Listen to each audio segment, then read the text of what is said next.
आज के वीडियो की शुरुआत करते हैं रामायण के उस दृश्य से जहां भगवान राम समुद्र से गुस्से हो गए हैं। कई दिनों की प्रार्थना के बावजूद भी समुद्र ने उनको मार्ग नहीं दिया, जिससे भगवान राम गुस्से में आकर समुद्र को नष्ट करने का निर्णय ले लिया। उनके गुस्से से भयभीत होकर समुद्र भगवान राम के समक्ष प्रकट हो गया और उनसे कहा कि हे प्रभु, आपकी सेना में एक नल नामक वानर है जो साक्षात विश्वकर्मा का पुत्र है और वह अपने पिता की तरह शिल्प कला में माहिर है। उनके नेतृत्व में एक पुल बनाइए जिसे मैं अपने ऊपर धारण करूंगा। और बस इतना कहकर समुद्र वहां से वापस अदृश्य हो गया। समुद्र की ये बात सुनकर वानर नल ने श्री राम से कहा, हे प्रभु, मैं विश्वकर्मा का औरस पुत्र हूँ और गुणों में मैं उनकी समान हूँ। मैं महासागर पर पुल बनाने में सर्वसमर्थ हूँ, इसलिए मैं समुद्र पर सेतु का निर्माण करूंगा। मैं बिना पूछे आप लोगों को इस गुण के बारे में नहीं बता सकता था, इसलिए अब तक चुप था और मैं इस पुल का काम आज ही शुरू कर दूंगा। और फिर भगवान राम के आदेश से लाखों वानर पुल बनाने के काम में लग गए। बस कुछ ही दिनों में 100 योजन लंबा पुल बांध दिया।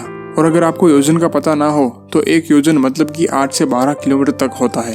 तो ये तो हुई हिंदू माइथोलॉजी के हिसाब से राम सेतु की कहानी। तो यहाँ पे साइंस क्या कहता है? अगर आप तमिलनाडु और श्रीलंका के बीच के सैटेलाइट इमेज को देखोगे तो आपको यहाँ पे कुछ बीच टाइप स्ट्रक्चर दिखेगा, जिसे देखकर कई लोग ये मानते हैं कि ये वही माइथोलॉजिकल राम सेतु है जो आज भी मौजूद है। लेकिन आर्कियोलॉजिकल सर्वे ऑफ इंडिया की एक रिपोर्ट में बताया गया है कि यहाँ पे कोई साइंटिफिक एविडेंस नहीं है कि यहाँ पे कोई राम सेतु एग्जिस्ट करता था। नासा के द्वारा खींची गई इमेज को कई लोगों ने राम सेतु ही समझा, क्योंकि ये श्रीलंका और इंडिया के बीच में मौजूद है। लेकिन इस क्लेम को गलत बताते हुए नासा के स्पोक्स पर्सन ने कहा कि सैटेलाइट से ली गई फोटो से आप उस स्ट्रक्चर की एज नहीं बता सकते और न ही उसके जियोलॉजिकल स्ट्रक्चर के बारे में डिटरमाइन कर सकते हैं। तो ये बात करना कि इसे किसी इंसान ने बनाया है, इसका प्रूफ तो हमें सैटेलाइट इमेज से मिल ही नहीं सकता। और एक और नासा के स्पोक्स पर्सन ने कहा कि ये रहस्यमय पुल और कुछ नहीं बल्कि एक 30 किलोमीटर लंबी सैंड बैंक की चेन है, जिसे नेचर ने खुद ही बनाया है। सैंड बैंक मतलब एक विशेष एरिया जो समुद्र या नदी के बीच में बहुत सारी सैंड या सैंडीमीट इकट्ठे होने से फॉर्म होता है।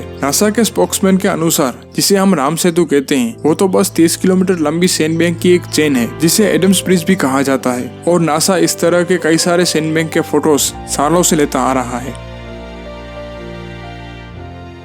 जिसे हम इंडिया में राम सेतु के नाम से जानते हैं, उसे पूरी दुनिया में एडम्स ब्रिज के नाम से जाना जाता है। और ये एडम्स ब्रिज जिसने 2 लैंडमास को जोड़ के रखा है। ऐसे कई सारे सैंडबैंक्स दुनिया के कई सारे हिस्सों में देखने मिलते हैं। और इस तरह के ब्रिज जिसने 2 लैंडमास को जोड़ के रखा है उसे कहते हैं टोम्बोलो।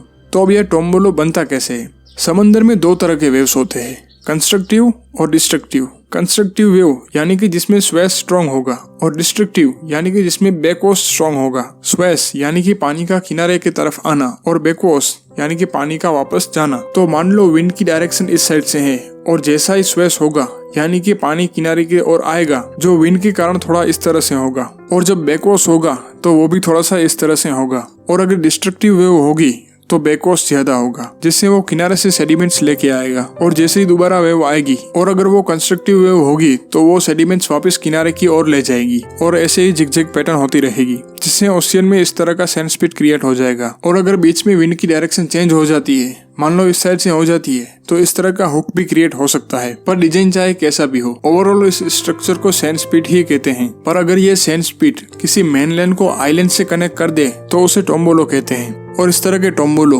दुनिया भर में कई जगह मौजूद हैं। एडम्स ब्रिज यानी कि राम सेतु वो भी इसी का एक बेस्ट एग्जाम्पल है, जो बाद में समुद्री बदलाव के कारण टूट गया होगा। अब वहाँ सैंडबैंक की एक चेन ही बची है। इसके अलावा ये भी कहा जाता है कि राम सेतु में जिस पत्थर का इस्तेमाल किया जाता था वो पानी पे तैरते थे। बट अकॉर्डिंग टू साइंस कोई पदार्थ तभी पानी पे तैर सकता है जब उसकी स्पेसिफिक ग्रेविटी पानी की स्पेसिफिक ग्रेविटी से कम होगी। पर पत्थर की स्पेसिफिक ग्रेविटी पानी की स्पेसिफिक ग्रेविटी से ज्यादा ही होती है। तो फिर आखिर ये कैसे पॉसिबल हुआ? तो दरअसल इस तरह के पत्थर को प्यूमिक पत्थर कहा जाता है, जो लावा के सॉलिडिफिकेशन से पैदा होते हैं। ज्वालामुखी के पानी के अंदर या पानी के पास वाले इलाकों में फटने से उसका लावा जल्दी ठंडा होकर पत्थर में बदल जाता है, जिससे उसमें कई तरह के गैस के बबल बन जाते हैं, जिससे उसकी स्पेसिफिक ग्रेविटी पानी की स्पेसिफिक ग्रेविटी से कम हो जाती है और ये पत्थर पानी पे तैरने लगते हैं। पर इतनी बड़ी मात्रा में ये पत्थर इकट्ठे करना कि जिससे 30 किलोमीटर लंबा पुल बन जाए, ये थोड़ा सा इम्पॉसिबल लगता है। चलो अगर किसी तरह कर भी लिया तो सभी पत्थर को एक साथ रखना ये उससे भी बड़ी चुनौती है, क्योंकि समंदर का पानी स्थिर नहीं होता। जरा सोचो 30 किलोमीटर लंबा पुल बनाने के लिए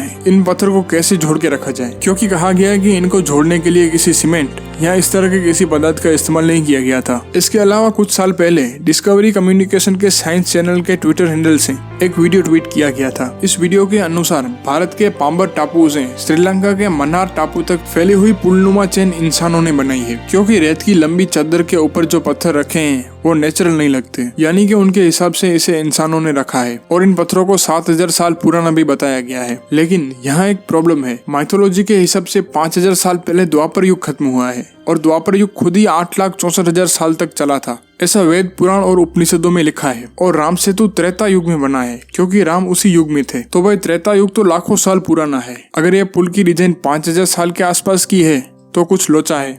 यहाँ मैं ये नहीं कहता कि राम सेतु एग्जिस्ट नहीं करता, वो करता है, पर किसी फ्लोटिंग स्टोन से नहीं बल्कि टोम्बोलो से बना हो ऐसा लगता है, जो बाद में सी लेवल के चेंज आने के कारण टूट गया होगा। बाकी आपको क्या लगता है हमें कमेंट करके नीचे जरूर बताइएगा। तो मिलते हैं अगले वीडियो में, तब तक के लिए बाय और जय हिंद।